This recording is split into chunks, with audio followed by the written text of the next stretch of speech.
Tell us first about the people taking part in today's march. Well, it's a very diverse crowd. There are thousands, if not tens of thousands of people marching in the streets of Paris this Saturday. Of course, there are members of the Nous Toutes collective. It's a grassroots feminist collective. It's the main organizer of this march. You can probably see some people wearing purple clothes behind me. Well, purple is the colour of that collective. But it's a very diverse crowd. There's a lot of young women, obviously, but also a lot of men, people of all ages. People have come from all four corners of the country.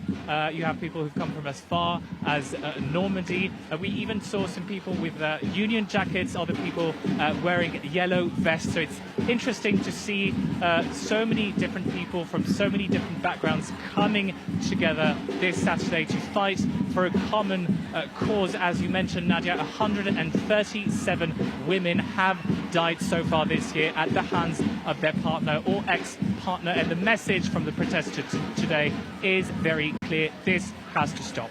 And the main reason behind such devastating statistics is well known, and that's poor police responses to reports of abuse. What do we know of the government's plan to tackle this problem? That's right. A lot of women feel that they're not heard, that they're not taken seriously.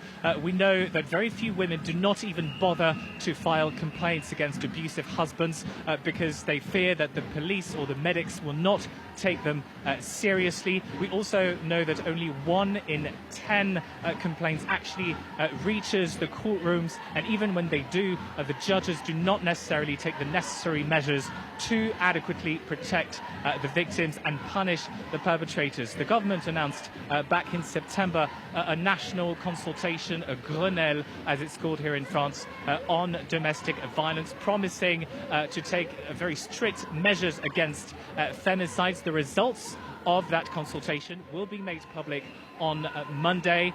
It's not entirely clear what measures will be taken by the government, but feminist groups here today want the government to spend €1 billion on an anti-feminist femicide plan to really tackle the issue, and they want the government to take also the issue of training of frontline responders very seriously. They very much want mentalities to change, and that's something which is extremely important. They want, for example, psychological abuse to be taken to be recognized as a form of domestic violence. They say it's not just about femicides, it's not just about killing women, it's also about tackling a culture of rampant sexism in France.